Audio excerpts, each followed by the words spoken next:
Welcome back to another Provident webinar. I'm your host, Ed Mann, Director of Training and Education for Provident. Tonight, I have the privilege of introducing Dr. Rich Gasaway, an expert about situational awareness and the founder and owner of Situational Awareness Matters. Rich will tell you more about his journey into this area in a few minutes. If you've not listened to our situational awareness episode via our Station 1902 podcast from earlier this month, you should take the time to listen in. There will be a link to subscribe to our podcast in the email that will be sent to you tomorrow. If you missed the firefighter toxicology webinar we hosted with Chris Paff from PHRT Hazmat Training and Rescue on October the 30th, you can watch that and all our past webinars on providentins.com. We'll share that link in the email that will be sent to you tomorrow as well. Over the years, I've had the opportunity to listen to Rich at several national conferences, and I've always been intrigued by his message. It's hard to argue with science, even though some still do. I retired as a volunteer fire chief at the end of 2021 and no longer fight fire or have the worries of being an incident commander. I still try to keep current on the latest trends in technology in my capacity as a Director of Training and Education for Provident. In fact, earlier this year, I enrolled in and completed 14 modules of the online SAM program. I must tell you, looking back at my fire service career as a volunteer fire chief and as a career fire officer, I realized there were times when I was lucky as an incident commander that none of my people were hurt or killed. So what am I saying? If you're a department or company officer who has the responsibility to ensure the safety of the troops and you're depending on luck or the old ways of thinking, it's time to learn the art and science of situational awareness, simply because it does matter. Furthermore, if you're a young firefighter who aspires to be an officer someday, now's the time to begin learning what SAM is all about. Don't wait until you've been promoted. On a final note to our listeners, while our focus today will be on the fire service, the techniques from Situational Awareness Matters can be applied to EMS, law enforcement, and industry. I'm sure Rich will tell you more about this. Some housekeeping notes or rules of engagement for tonight. Within the next day, we will provide you with Rich's slides as well as a link to watch this recording. However, to receive your certificate of attendance, you must be present for the entirety of this live webinar. Due to the number of people participating tonight, we may not get to your question. We're going to try and capture any questions we don't get to tonight and get you an answer in the next few days. If we don't get any answers to you by Friday, November the 30th, please don't hesitate to contact me at eman@providentins, and we'll get them answered. For those departments hosting this live webinar for the entire department, please send us a spreadsheet with the first name, last name, and email addresses of those attending. So a couple of quick slides to go through. Provident got its start in 1902 as an independent insurance agency in the Pittsburgh area. In 1928, when the owner of the company realized that volunteer firefighters didn't have a lot of protection if they got hurt on the job as a volunteer and had no income, decided to start a customized accident and health policy. Today, we provide volunteer combination and career firefighters and emergency medical responders with a multitude of programs. We also offer special risk and transportation insurance programs. Provident is celebrating its 6th year as a top insurance employer as awarded by the Insurance Business of America. Quickly, some of our emergency services programs. Of course, our accident and health program, which in some states, a lot of firefighters and EMS people refer to as a fireman's relief policy. If you have our accident health policy, you and your immediate family are able to use our first responder assistance program for mental health issues or other issues that your family may be experiencing. We also have a 24-hour accidental death and dismemberment policy. It's an additional policy you could buy for your members to give them coverage when they're off duty.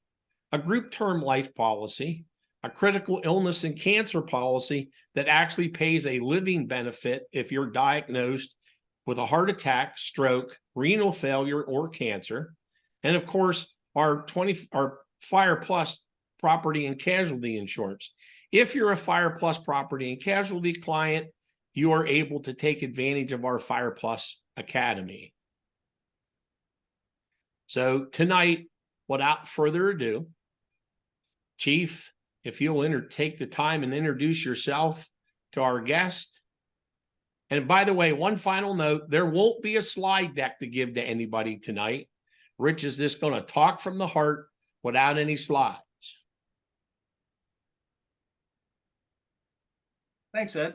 And thanks to Provident for hosting this and giving me the opportunity to be with you. Thanks to everybody for coming. I was looking at the chat to see where people were coming from, and it's really quite humbling to see folks coming from all over the U.S. and Canada. And if you're from somewhere besides U.S. and Canada, I might have missed seeing it pop up. But thanks for being here.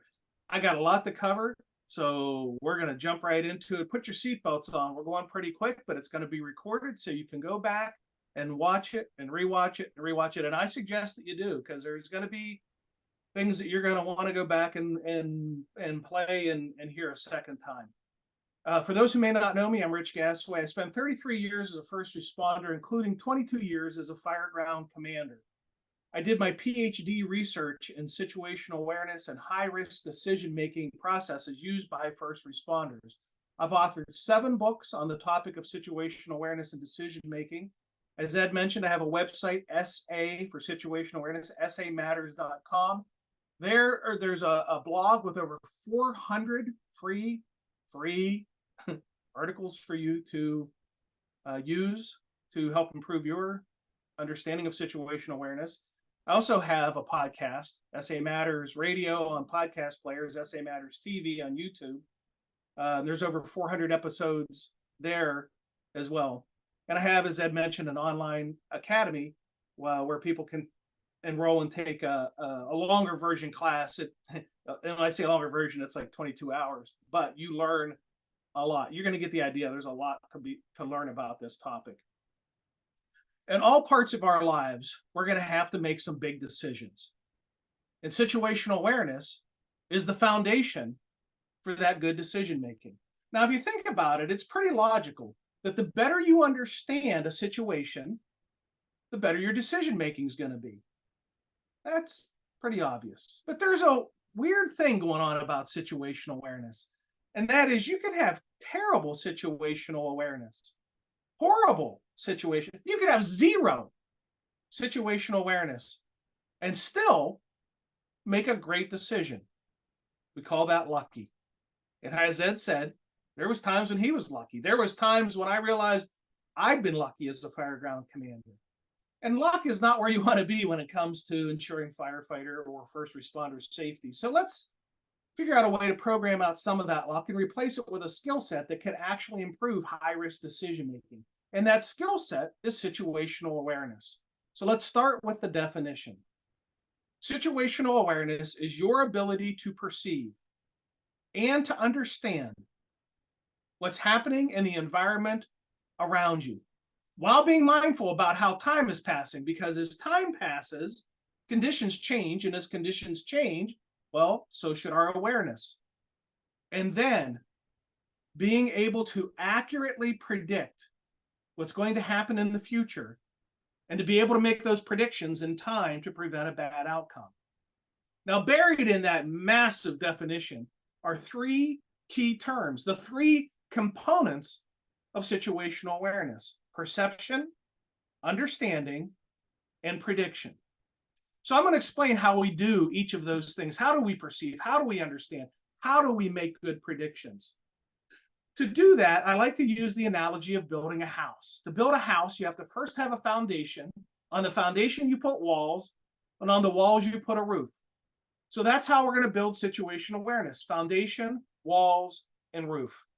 The foundation of situational awareness, the start of it all, is perception.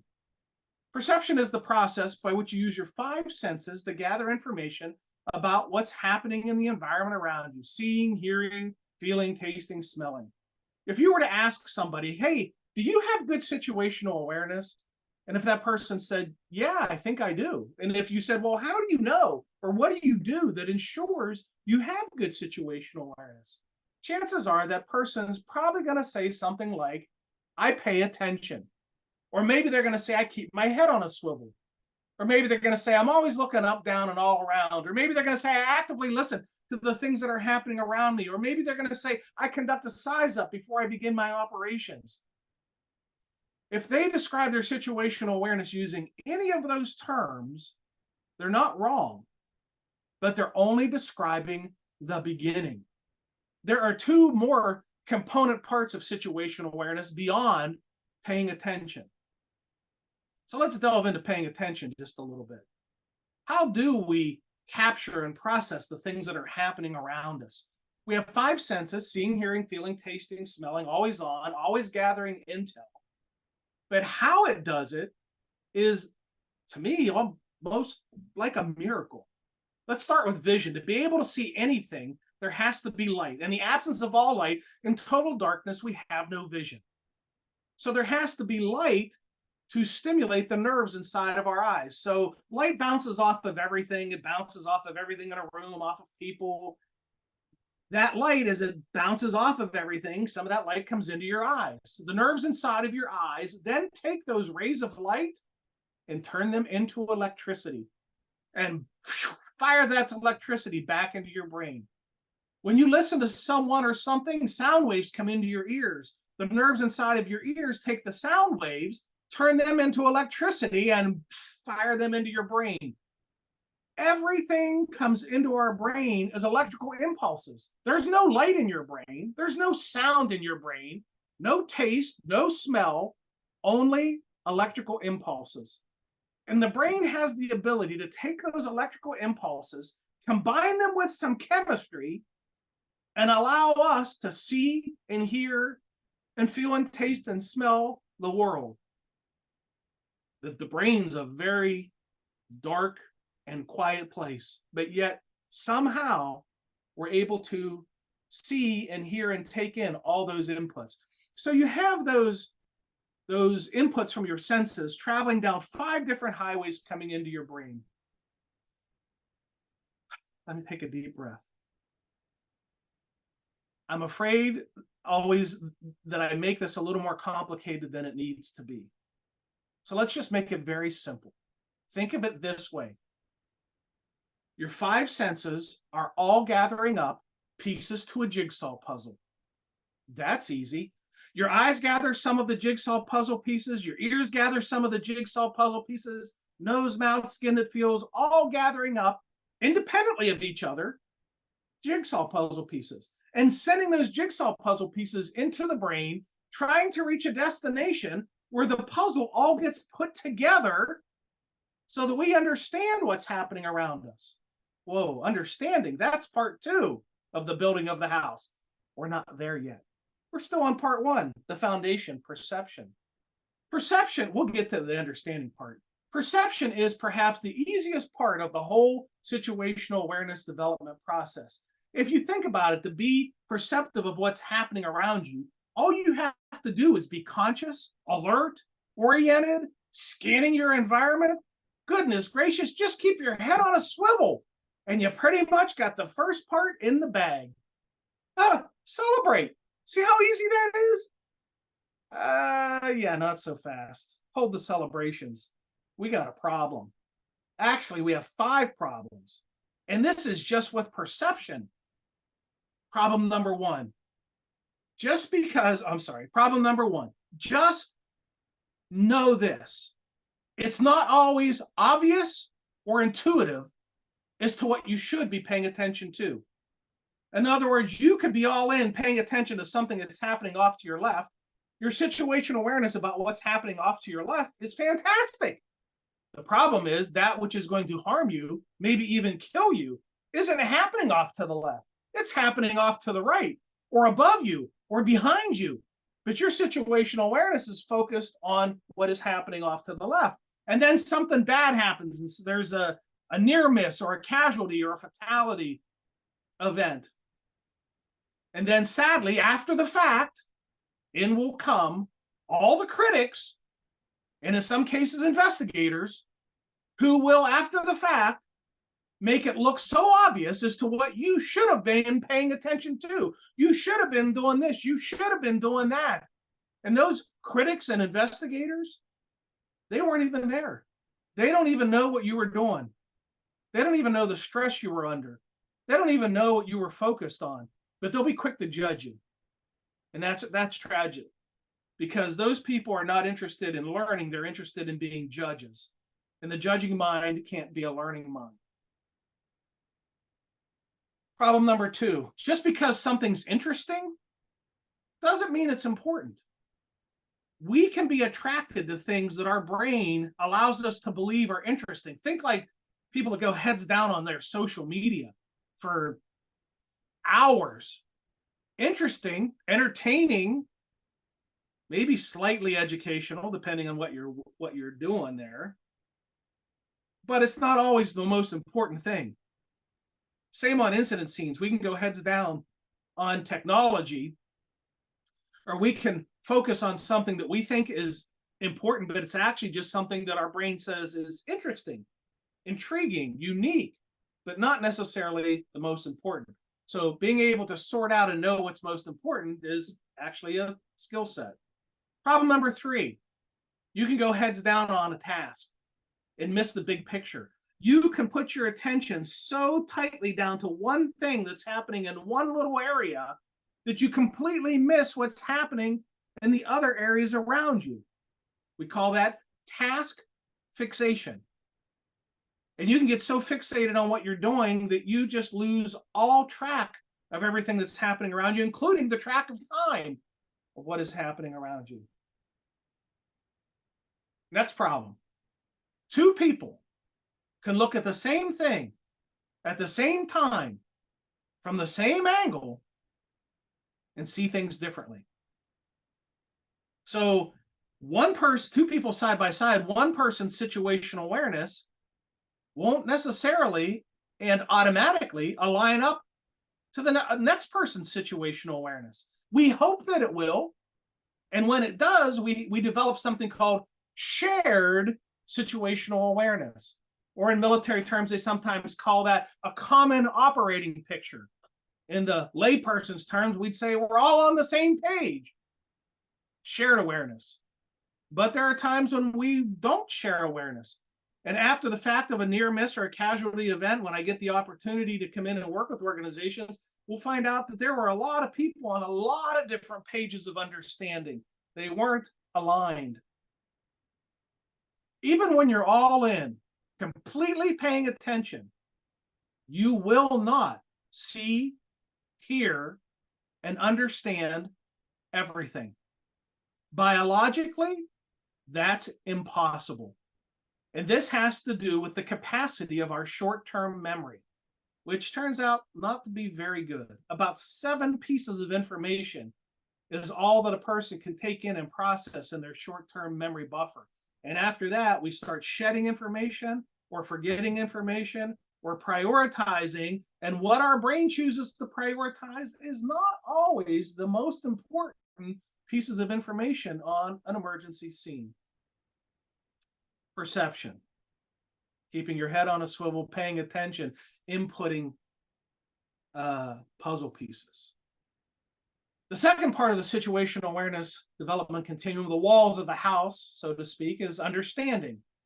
Understanding means making sense out of what we see, hear, feel, taste, and smell. Sometimes we call that comprehension. Sometimes we might call it having a moment of clarity or a light bulb moment. Basically, it's when we get those puzzle pieces in our brain to all fit together to give us a clear picture of understanding of what is happening. Now, when it comes to situational awareness, when we say, well, when it goes off the rails, a lot of times what I'm looking for when I'm helping an organization figure out how human error occurs is I look at it from, did they see the clues or hear the clues about what was happening? That's one part. Did they understand the meaning of the clues that they were seeing or hearing? And that's a whole different story. Simply because we see it or hear it does not mean we automatically understand it in context. And then the third question that I would ask is, did they see it, understand it, but choose to ignore it? In other words, they saw the danger, understood the danger, but for whatever reason, whatever they chose to be more of a priority, they ignored those clues and continued on to do what they were doing. As you're trying to understand what's happening in the world around you, I want you to be inquisitive. I want you to ask yourself some questions, two specifically.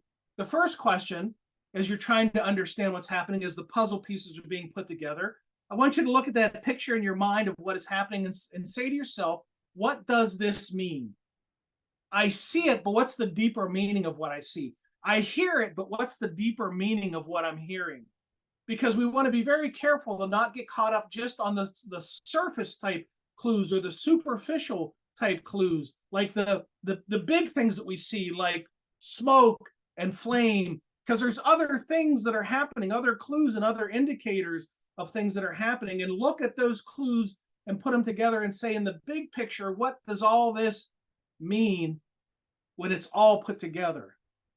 The second question I want you to ask is this what I expected to be finding when I got here? We go to every call with expectations, and those are usually set up by what is told to us by dispatch as we're responding to the call. So when we're going to a call and we're told what we're responding to, we see a picture of that call in our mind. The words of the dispatcher paints a picture in our mind as to what we're responding to. So when we arrive on the scene, we look to fulfill those expectations. And that's good because it can keep us from being surprised or caught off guard. But expectations can also be bad, very bad. And let me explain how. Now, as I explain this, I suspect that some of you are going to go into the denial zone. You're not going to want to believe what I'm about to tell you. Or you're going to deny it and say, well, that has never happened to me. That will never happen to me. It probably has happened to you. Maybe you don't realize it, but it probably has. If you come into a situation expecting to see something, you may see it, even though it's not happening. You're hallucinating. If you come into a situation expecting not to see something, you may not see it, even though it is happening. You're reverse hallucinating. If you expect to hear somebody say something to you, you may hear them say it, even though they never did. If somebody says something to you that you don't want to hear, your brain can filter it out and you'll swear they never said it. Goodness gracious. Why would the brain do this to us? Isn't it complicated enough just being able to see and understand what's happening in a complex environment? How does this happen? Well, we have two sets of eyes. We have the eyes on the front of our face, our biological eyes, and we have a second set of eyes inside of our brain called the mind's eye. Now, the mind's eye can see things very differently than what the biological eyes see. The biological eyes, they don't lie. They just take in light, turn it into electricity, and send it into the brain. And whatever the biological eyes see is true reality. But when it gets into the brain, to the location of the mind's eye, things can get altered. Have you ever seen a magic show where a magician cuts their assistant in half on stage? And you go, oh, wow, how'd they do that? Let me clue you in on something. They didn't. There are laws against cutting people in half. They didn't do that, but that's what we believe we saw, because our mind's eye is tricked by the illusion of magic. So the mind's eye kind of works independently of the biological inputs. It takes what you see, hear, feel, taste, and smell, and then it overlays past experiences, all your training, your upbringing, your biases, your prejudices, your all your education, and it can create a reality that doesn't match true reality. And when it does it, there's a high probability you won't even know that it did it. until after the fact. And then you'll look and you'll say, wow, did I have a flawed perception of reality? What I thought was going on wasn't really what was going on. But you don't know that until after your near miss or your casualty event, or you have some time to reflect back on what happened. To the person with a perception of reality, that perception is their reality. 100% of the time, perception is reality in the mind of the person who has that perception. Whatever your perception of reality is, it's your reality until a different reality replaces it. Now, because our brain is so stubborn that once it locks on to believing something, it's hard to let go of that perceived reality and accept a different reality. So even though in the face of facts and data that we're wrong, we may find ourselves digging in our heels and defending our reality even stronger. It almost sounds like I'm teaching a class on politics 101. That's what you see happening a lot in political arenas, or when people argue about religions of right and wrong. It's a person saying, my beliefs tell me this, which means you must be wrong. The mind is very stubborn and locking on to believing its reality. And that's on emergency scenes too. Oh, it seems so easy. All we have to do is see things and understand, or hear things and understand, but it's not that easy. And what makes it so challenging is what I call barriers to situational awareness. That's what I did my doctoral research on, the barriers that flaw first responder situational awareness. So what I did is I amassed a list of barriers. That barriers impact or impede or destroy perception, understanding, or prediction. And when I started doing my research, I said, geez, I wonder how many barriers to situational awareness there are. I bet there's at least 10 or 15 or maybe even 20. There's over 100. 100 different ways situational awareness can be destroyed. Now, not all of them are in play in every type of scenario that we deal with as first responders. In fact, in the first responder world, I've got it down to about 12. I call them the dirty dozen situational awareness barriers. And if you go to my website and put in the search bar dirty dozen, you'll probably see a blog article and maybe even a podcast episode that I've done talking about those 12 situational awareness barriers. So I'm not trying to withhold it from you. I just don't have time to get into the 12 of them. But I'll introduce you to one of them. It's called sensory conflict. Sensory conflict means that the inputs coming into your brain from two or more of your senses aren't in agreement with each other. They're in conflict with each other, which means essentially the jigsaw puzzle pieces coming in from, say, what you're seeing and what you're hearing, they're not fitting together. Well, what happens when the puzzle pieces don't fit together? Well, when they do fit together, it's amazing. You have understanding and comprehension and moments of clarity. But when they don't fit together, it causes confusion. And the brain does not like you being confused when you're in a high-risk work environment, because your brain knows if you're in a high-risk work environment and you're confused, you're vulnerable. You're vulnerable to make bad decisions. You're vulnerable to make mistakes, vulnerable to have near misses, vulnerable to get injured, and vulnerable to get killed. The brain does not like that state of vulnerability.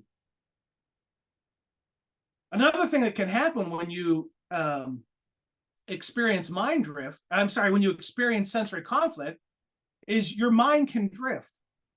Your mind can drift away from what is happening as it thinks about the confusion that's occurring in the brain. So the brain's, you're saying, gosh, I'm so confused about what's happening. I can't figure it out. I've got so many different pieces of information and it's not all fitting together. And as your awareness shifts from what is happening around you to the awareness that you're confused, you can experience mind drift.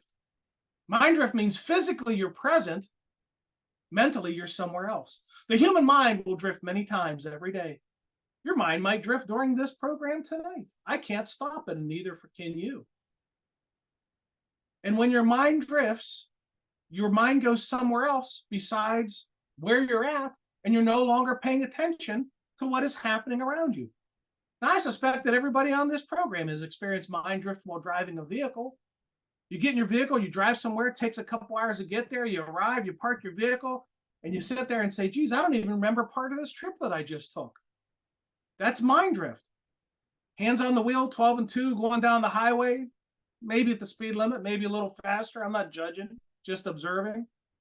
And your mind is on something else. It's on what you're going to do when you get to the destination, what you're going to do next weekend, on the upcoming holidays. Maybe you're carrying on conversation with somebody in a car, but you're not really paying attention to the act of driving. My goodness, how do we not get in more accidents with so many people with their minds adrift out there driving? Well, there's good news here, because as your conscious mind drifts out of awareness, your subconscious mind can step in and say, I got this. I can drive the vehicle for you using subconscious programming. Well, where does this subconscious programming come from? It comes from the collection of your life's experiences. You figure, after you drive for a little while, you got thousands, maybe for some people, tens of thousands of stored driving experiences. And as your conscious mind drifts out of awareness, your subconscious mind steps in. Your senses are still working. Eyes are still seeing. Ears are still listening. And your subconscious mind is now taking those clues of what's happening around you, still making puzzle pieces, but connecting it to subconscious stores of memory about how to drive.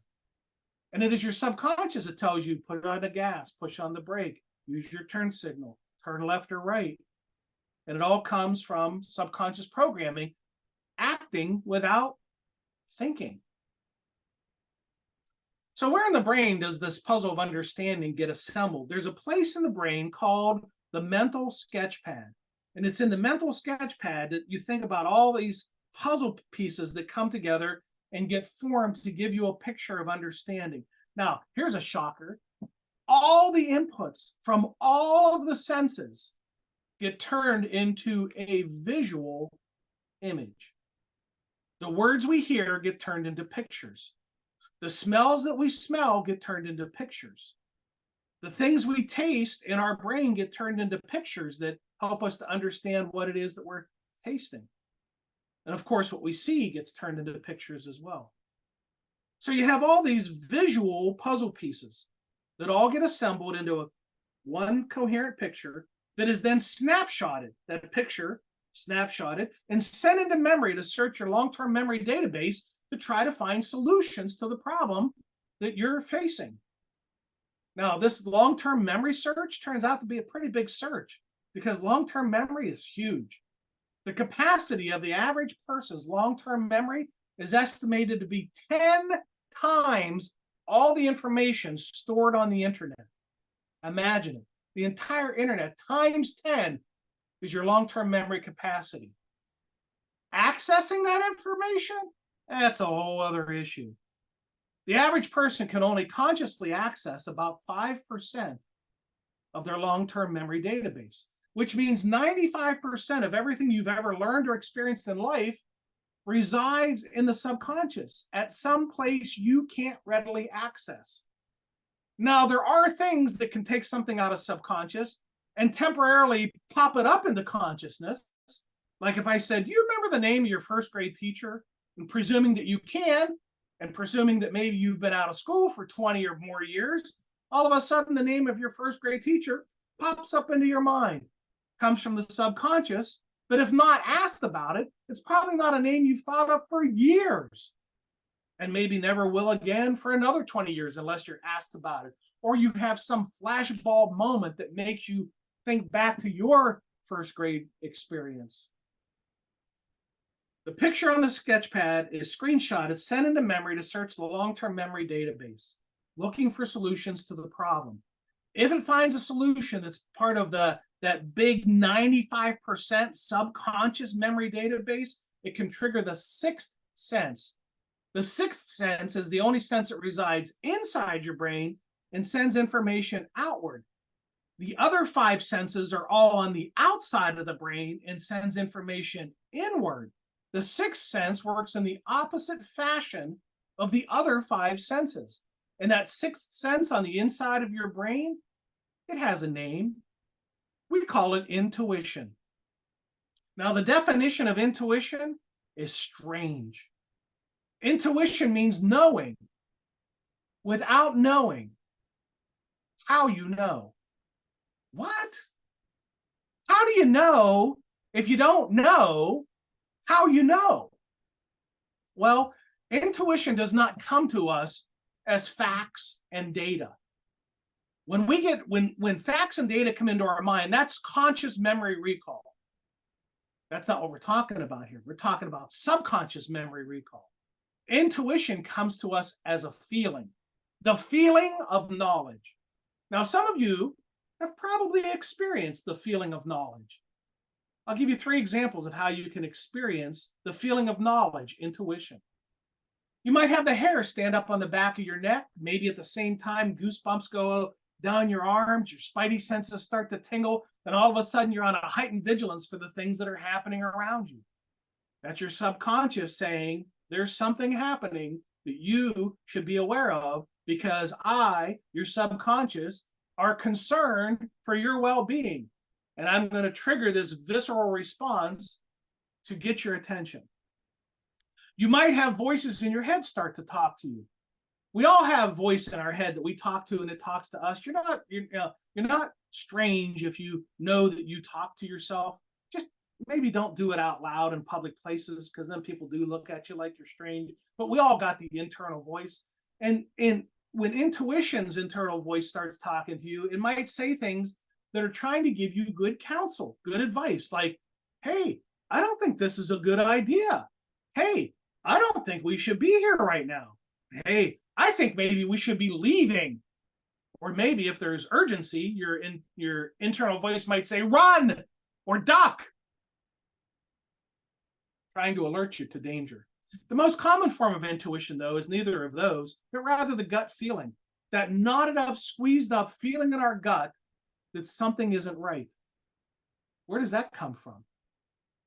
When there's a subconscious match of information that is concerning, it will send that concern over to the emotional control center of the brain. And attached to the emotional control center is a nerve that runs from the emotional control center down the spinal cord and splits off and comes into the abdomen. And that's called the vagus nerve, like Las Vegas, but spelled differently. And the vagus nerve will take these impulses from the emotional control center, send them down into the viscera of the gut, and you will get that knotted up, squeezed up, almost sometimes a nauseous feeling that something isn't right. The gut feeling. Your intuition is your brain's single most powerful red flag warning system. And what makes it so powerful? The size of the database. 95% of everything you've ever learned and experienced resides in that subconscious memory database. There to help you, if only we would trust it and believe it. Perception, the foundation. Understanding, the walls. Now we have to put a roof on the house. The roof is prediction. Prediction is the gold of situational awareness. Being able to accurately predict what's going to happen in the future and to be able to make those predictions in time to prevent a bad outcome. So what I'm going to do is give you a formula about how to predict the future. It's a process, a formula. Now, I have to give you a disclaimer that says, if you follow this formula, it doesn't guarantee that you will accurately predict the outcome of every possible future event. No one has created that pixie dust yet. But what I will say is if you apply this formula, it will improve the probability that you can accurately predict an outcome, especially a bad one, before it happens. So here's the steps. First, begin with the end in mind. To begin with the end in mind means that as you're arriving on the scene of an incident, you're going to establish for yourself some target, goal, objective, or benchmark about what you want to see accomplished. What is the end of this, what's the end of this event look like? What does a successful ending look like? And then what you're going to do is mentally transport yourself to that end, and then look back to the beginning of where you are, to what is happening right now, because you're not at the end, you're at the beginning, and look from the successful outcome back toward the beginning, almost looking at it in reverse, and you will see things differently.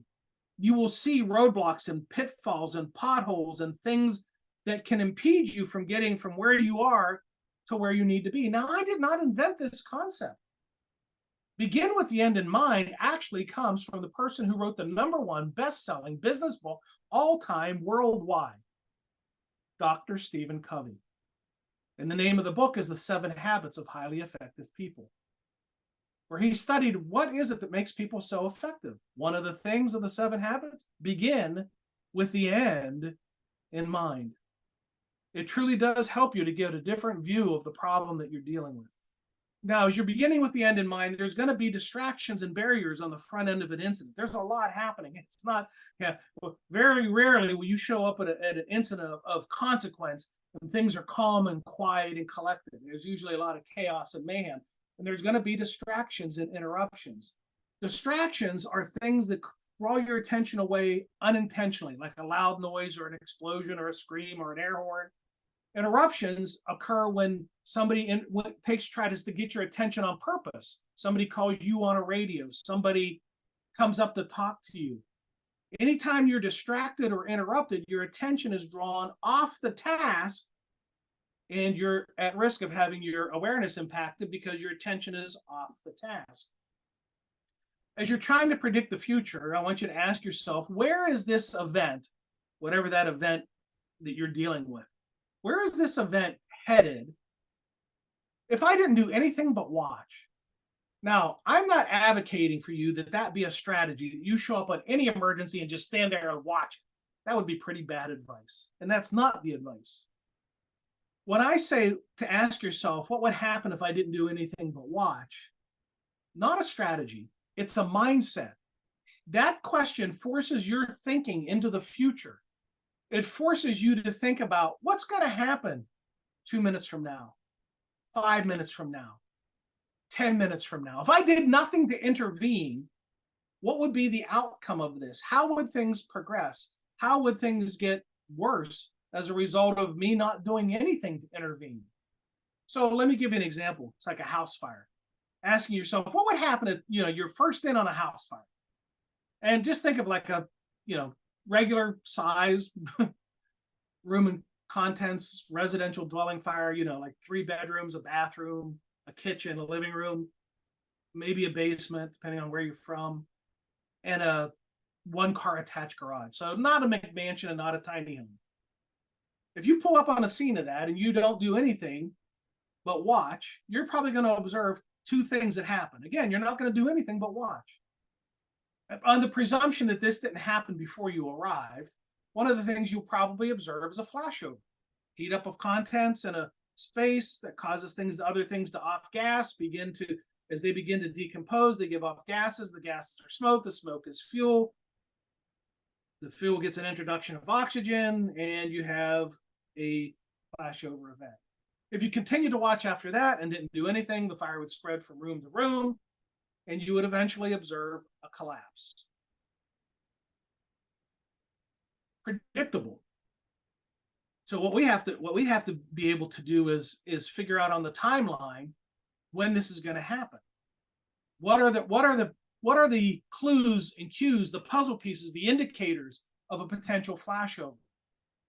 What is the smoke condition, the color, volume, velocity, density of the smoke? What is the fire condition? How is the fire impeding upon the structure and weakening the structure?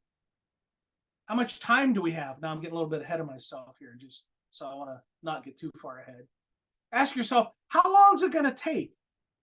So if I can in my mind say, the two most concerning things I have at this residential fire are flashover and collapse, and those would be 2 good things to worry about, because a lot of firefighters get hurt and killed in flashover and collapses and thermal assaults. So if you can put those on the higher end of your concerns, you say, how much time do I have before that bad outcome is going to occur. And what we're talking about here are windows of opportunity, not like the windows in the house, windows of opportunity. And from the time the fire begins, those windows of opportunity are closing. And what we hope is that we can get there in time before the windows of opportunity close to save the savable lives and save the savable property before the windows close. Now, what you know, based on if you've got experience, sometimes when we get there, the windows have already closed on civilian survivability. There's nothing we're going to do. They're already dead. Sometimes we get there and the windows have closed on structural stability and we already have a collapse and there isn't anything we're going to do to reverse that. And sometimes we arrive and the windows are closing so fast that we're not going to be able to stop the windows from closing. And when that happens, we're going to have a civilian fatality and we can't prevent that from happening. And just being realistic with ourselves that not all lives are savable because the windows sometimes are closed by the time we get there or closing so fast by the time we get there with limited resources, we're not going to be able to prevent that. The second window of opportunity is the window for our survivability, firefighter survivability. And from the time the fire ignites, the windows of opportunity are closing, not just on civilian survivability, but on ours as well. And what we hope is we're able to muster the right personnel to get to the scene with the right resources to be able to take an action to save savable lives and save savable property before the windows of opportunity close on our survivability. Because if we're inside and the windows of survivability close on us, we're going to have a very serious injury or a firefighter fatality. Every event that we go to, not just structure fires, every event unfolds at a certain speed, a certain pace. Therefore, we must track the passage of time. It's absolutely critical to situational awareness that somebody on an incident scene or dispatch is tracking the time and then announcing to everybody on the scene, hey, everybody, 10 minutes have gone by, 20 minutes have gone by, because if we don't track the time, we can lose track of the time. In fact, tracking time is so critical to situational awareness that I actually built it into the definition. Let me refresh you on that definition. Situational awareness is your ability to perceive and understand what's happening in the environment around you while keeping track of the passage of time. It's right in the definition. If you lose track of time, by definition, your situational awareness is flawed. Tracking time means we're tracking how fast the windows of opportunity are closing on civilian survivability, building survivability, and our survivability. The next step in making predictions is setting expectations, realistic expectations, by answering this tough question. Can we change this outcome? Boy, we want to, we train to, we take an oath to, but can we? And being realistic with ourselves of can we? One of the favorite quotes that I share in my long version of my program is this: don't get in the way of the outcomes you can't change. Because if you get in the way of an outcome that you can't change, you'll become a victim of the outcome. Don't get in the way of a flashover you can't stop. You'll become a victim. Don't get in the way of a collapse you can't stop. You'll become a victim. On a highway incident, don't get in the way of a moving vehicle that you can't get out of the way of quick enough when they're distracted or drunk or drowsy or whatever is making them not pay attention, or you'll become a victim. Asking yourselves, again, to the skill set of prediction, are the conditions right to change this outcome? If you look at that and you say to yourself, the conditions are right, then be aggressive. And I'm all for it. And when I say aggressive, I mean action-oriented, get in there, kick butt, take names, save lives, save property when the conditions are right. The problem is some people take that mindset when the conditions aren't right. And that's not that doesn't turn out well. I mean, sometimes it does, but by luck, which we talked about earlier. If the conditions aren't right, then be conservative, at least to start with. Maybe control flow paths or knock the fire down from the outside, kill a flashover, cool the interior conditions, and then go in. I say all that to say this. When it comes to predicting the future and the level of aggressiveness that we choose to use on an incident scene, be smart aggressive. Be aggressive when the conditions warrant aggressive action, but don't be aggressive when the conditions aren't right. It'll kill you. Do we have the right resources? Depending on the makeup of your department, well, just about every department, I think, whether you're career or combination or volunteer or composite, for my Canadian friends, you have the potential to be understaffed. But it's not just understaffed. Think about this. Are all the members on your department, whether you're career, composite, volunteer, are all the members on your department equal in knowledge, skills, abilities, fears, phobias, fitness, stamina? Are they all equal? They're not. You know it. So if they're not all equal in abilities and knowledge, then let's not hold the same expectations that everybody can perform like an A+ player. If part of our team has a B level player or a C level player, and maybe it's because of fitness or stamina, or maybe it's because they're just so new, then don't hold an expectation that they're going to be able to perform A+ level work, both in quality and in speed. It's unrealistic. It sets up a false expectation. We actually developed 5 situational awarenesses. This is where it gets tough, because it isn't just about one awareness, it's 5 different ones. The first awareness, personal awareness, your self-reflection, your look in the mirror. It's asking yourself, what is my knowledge, skills, abilities, fears, phobias, fitness, stamina? Where am I at? Where do I need to be? How do I get from where I'm at to where I need to be? That's all about you owning your self-development, not sitting around and waiting for somebody else to develop you, but you to develop yourself to be a solid B or A player. Personal awareness. The second is team awareness. That's your knowledge of the others that you depend upon for your safety. If you're part of a crew, your team is your crew. If you're the incident commander, your team is all the crews, including mutual aid and auto aid.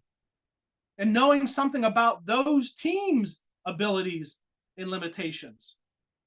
The third awareness is resource awareness. That's your awareness of everything you depend upon to get your job done that isn't human. All those other resources. Tools, radios, thermal imagers, gas monitors, hoses, nozzles, SCBA, and knowing all of that intimately, its abilities and limitations, before you need to depend upon it when you're doing work that could cost you your life. The fourth awareness is the incident scene awareness, the actual emergency that you're dealing with. That's the one that most people think about when they think about situational awareness, and having that awareness of what is happening around you and being able to understand it and being able to predict outcomes based on those clues of the incident. And the fifth awareness I made just a slight mention of earlier, and that is shared awareness, getting everybody on the same page of understanding, the common operating picture. And that one is rooted in communications. And that makes it challenging, because communicating effectively and timely on emergency scenes with noise and changing conditions is quite challenging, especially for people that don't have radio discipline. Can we operate faster than the conditions are changing? That's one of our predictive questions. Can we, with our knowledge of the 5 situational awarenesses and the resources we've assembled here, and knowing something about the speed of the conditions and how fast the windows of opportunity are closing, can we operate faster than the windows are closing? Think about like trying to jump on a moving train. It's always moving faster than we think that it is. I remember as a kid trying to do this a few times. Not smart, I'll admit it, not smart. But hey, so all somebody has to do is double dog dare you with a bunch of kids and look out. And you know what? Turns out that the conditions of the train moving were a lot faster often than we ever thought. Being able to do what we need to do with knowledge of how fast those windows of opportunity are closing. Asking ourselves, how much time do we have? Making a realistic prediction of how much time we have before those windows close beyond our ability to keep ourselves safe. Prediction occurs using the mind's eye that we talked about earlier. It is in the mind's eye that we are able to get out ahead of what is happening and to visualize what's going to happen next. And this is perhaps the most valuable part of the whole situational awareness development continuum. And that is being able to get out ahead of what is happening and try to anticipate what's going to happen 2 minutes from now, 5 minutes from now, 10 minutes from now, so that you're not in the way when something bad occurs. All right, let me sum up the situational awareness development process real quick here for you. Starts with perception. Perception is gathering information, seeing, hearing, feeling, tasting, smelling. Those puzzle pieces that you gather in perception, you then fit them together, and that assembly of the puzzle forms our understanding. The puzzle is snapshotted, searches our long-term memory, looking for solutions. It is in this part we might get some help from intuition, the feeling of knowledge, because it's tapping into subconscious memory stores. And then we make a decision. A decision is a choice from at least two options. That's the definition of a decision. So when you're thinking about decisions on a fire ground, always think, I need two options. I can do this or this. Don't think in singular, there's only one option. There's always at least two options. And I would say that there's always a aggressive option and a conservative option. Always be thinking the possibilities of I could do A or B. After you make your decision, a lot of people think you make a decision and take an action. I'm going to encourage you to do something else. After you make your decision about what you're going to do, what I would like to see you do, and this is just not on fire scenes, this is in all aspects of your life. Whatever decision you make, whatever that decision is, pause for just a moment. Maybe take one deep breath in. And after you pause, make a prediction. Make your decision, then a prediction. The prediction is the visualization of the outcome of your great decision. If you visualize that outcome and you see it working good, then implement it. If you pause and visualize an outcome of a decision you just made and you see it could turn into a train wreck, then don't do that. Now, there'll be people that'll still do it. They'll still gamble. They'll still press their luck and try to do it. And you could do it and it could turn out well. You could be lucky. A lot of people cheat the devil and they win most of the time.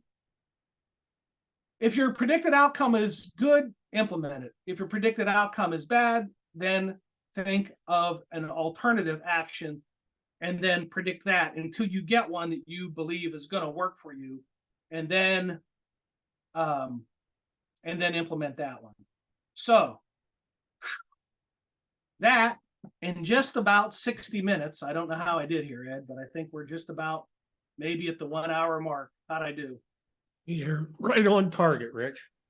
So I felt compelled to have to do that, Ed, based on a conversation we had before we hit the record button. Let me get my camera turned on here. So I didn't see any questions that popped up, and there's nothing in the comments, but I want to go back to something you talked about because, I'm going to start with an editorial and then I'm going to turn it over to you. Okay. Hey, Ed, hold on just a second. Let me, in case somebody wants to click out and go away, let me put these QR codes up here real quick. Okay. So that they can have those to look at Gotcha. and I'll explain what they are. So if you're interested in the online academy, the 14 module course that Ed talked about, and we dedicated that podcast to, if you go to my website and go to the virtual training and you put in Provident in the discount code, you'll get 30% off. And there's a QR code there that'll take you right to the place that you want to be on my website. If you're interested in any of the books that I've self-published, you can get a 20% off on any of the self-published books that I have: Situational Awareness Volumes 1, 2, and 3, Fireground Decision Making, How Smart Workers Use Situational Awareness. Use that QR code. That'll take you right to the store. And there you'll, when you check out, put Provident in the discount code, and you get 20% off any of those books. And then if you want the program handout, now the program handout that I have is for the 8-hour version of this class. So when you go there and you put in you look through all the programs that I offer and you see the situational awareness program, you're probably going to see a lot more slides than what you saw tonight, because we're kind of capped or tried to keep it at 1 hour, and you're going to get the slide deck for, say, an 8-hour program. So you'll see a lot more information in there about those dirty dozen barriers of situational awareness, and you'll see tips and best practices and things. So that handout could end up being pretty valuable to you as far as using as a reference guide. So I'm going to just leave that up there for a couple of minutes, Ed, for somebody that might want to snag that one of those QR codes, and we can go ahead and have our conversation. So, and we're going to include the QR codes in the email that'll be sent to everybody tomorrow. So they'll also have them there as well. So I want to go back to something, and I'm going to start with an editorial, then I'm going to turn it over to you. So early you talked about, the critical mind or the judgmental mind is not the learning mind. So, of course, with Facebook and YouTube and all that stuff, I watch videos at times in my living room, and I say to myself, and sometimes out loud, what in the hell are they doing? Why is it 3 minutes and there's no water on the fire yet? Now, I have never posted anything online about what I saw. I've never called anybody out personally about what I saw. So to your point, and you've talked about this, and I learned it in the 14 modules. Talk about that for a moment. Explain a little bit more what you mean about the judgmental mind is not a learning mind, and how we should approach things when we see them that way. Yeah, when we're judging, we're applying our knowledge base to someone else's scenario, which is dangerous because we don't know their knowledge base. We only know ours. So we can look at something like those videos and say to ourselves, what in the world were they thinking when they did this or they did that? Because you know better, or believe you know better, but you're only seeing really just a fraction of the incident seen in a from one angle in a snippet of time, probably devoid of radio traffic, and at least what was said face to face. So you don't really know the stresses and the pressures that they were dealing with. So instead of asking the question, what were they thinking? Ask yourself, when you're watching these videos and trying to learn, you want to put on your learner's cap, ask yourself this question: why did what they were doing at that moment in time, when something went bad, why did that make sense to them? Not to you. It doesn't make sense to you. But don't judge them for what doesn't make sense to you. Try to understand why it made sense to them. What was occurring? What wasn't occurring? What were they seeing? What maybe they were missing? Maybe you saw clues and cues in the video that they didn't see from the angle that they were operating at. Maybe you understood what was happening in a whole different level than what they understood. When you're behind your computer keyboard, you're not under stress. Nothing's going to go wrong from behind your computer keyboard that's going to kill you. When you're baking under the stress of an incident, your brain function changes. I didn't even get a chance to even dance into that arena about how the brain changes under stress and how that impacts situational awareness. So we'd all do well to take off our judging mind and try to understand from the responder's point of view how things were unfolding that led them to do or not do the things that they did or they didn't do. And what happens a lot of times when we look at that from the learner's perspective, we quickly realize that we're almost as vulnerable as they were to have those things happen to us. Maybe we've been luckier. Maybe we do have a little more training or a little more skill set. Maybe we did see something they didn't. Maybe they knew something we didn't. But if we want to judge, it's easy. Some responders that watch these videos on social media and then post their comments, they look for fault like they're going to win an award when they find it. We don't learn from that. We don't learn from your judgment and your hateful comments. We learn when we choose to open our mind up to understand how things happen and not judge them because they did happen. I couldn't agree with you more. And to that point, to those of you who are still with us, if you want to be critical, keep your damned opinions to yourself. Don't post them on Facebook, on YouTube. You don't do our business any good when we're crucifying one another in situations like that. We're all concerned about recruiting people. So I'm a member of the public and I'm watching a YouTube video and 25 people from across the country post negative comments about what the fire department's doing. Whether it was right or wrong, you're still posting those comments. How would we expect anybody in the civilian community to say, gee, I want to be part of that? I want to be part of an organization where I can get crucified by other brothers and sisters for doing something when they don't fully understand the situation. So thanks for clarifying that. Another point I want, you talked about the slide deck and the jigsaw puzzle and drawing on experiences and subconscious. So when you mentioned your kindergarten or first grade teacher, I was able to list my teachers from kindergarten to sixth grade, just like that. So my point here is this, okay?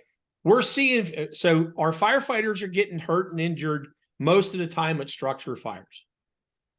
It's a good thing we're seeing fewer structure fires for the civilian population today than we did 10 or 15 years ago. The downside to that is our people don't get the experience to build that slide deck that some of us who started in the 70s that saw 15 or 20 working fires in a month, they don't get the, so how do they build that slide deck today? If we don't, if the practical experience isn't there, where does it come from then? Great question. And I'm going to give you some ideas, but then I'm going to preface it with saying nothing replaces real incident experience. Even when you train in a burn building and you get your firefighter 1 card and you think, I'm ready to slay the dragon. Because, I put out 5 fires in the burn building. And then you go to the first real structure fire where there's no safety line and there's no instructor. And it's uncontrolled chaos inside of a structure with zero visibility and changing conditions that can kill you. That's a different experience. And nothing replaces that kind of experience. But if we want to build our slide tray of knowledge of experiences, there are several ways that I think that we could do it. One, hands-on training for sure. The more sets and reps of doing actual fireground tasks, including decision-making, including go and no-go decisions on a training ground at a burn building, making a no-go decision, practicing that skill. Oh my God, light a fire in the burn building and then not go in and aggressively attack it? Yeah, because there are real fires we shouldn't go aggressively into. And if we always go in, go, always go in, we'll find ourselves at real fires going in because we don't have an alternative decision. We don't have a no-go in our repertoire. So training, realistic training, including go and no-go, using simulation software that creates, realistic fire conditions. I mean, it's not real heat and real fire, but you can take pictures of buildings in your town and put them onto software and then create fire and smoke conditions and say, what would we do? What's our decisions? What would be our concerns? What's the building construction concerns? And build a slide tray of knowledge based on real structures in your community. Being a reader of books and magazines, and I know some of the firefighters probably just got vomit in their throat because I suggested that they read. But reading about experiences that people have had and near misses that they've had, and reading line of duty death reports and NIOSH reports and incident investigation reports and not reading them from the judgmental mindset, but reading them from the learning mindset.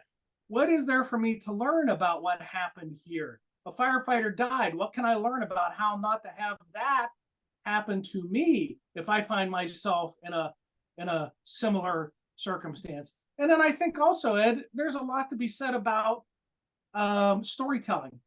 You know, if I were a new firefighter on the department that you were on, Ed, I'd gather you up and I'd sit you down and I'd say, "Oh, Grandpa, tell me another story about how you fought those fires in the '70s, and tell me how you did this and how you did this." And I'm sure, Ed, and I won't put you on the spot here on the webinar, but I'm sure if I sat you down and I said, "Ed, what are 5 really important lessons you learned along the way that I need to know now so I don't get killed?" I'm sure it wouldn't be difficult for you to come up with 5 really good things that I don't want to wait around to learn myself and almost get killed, when I can learn from you who almost got killed, and now you got a story to tell about how not to let that happen.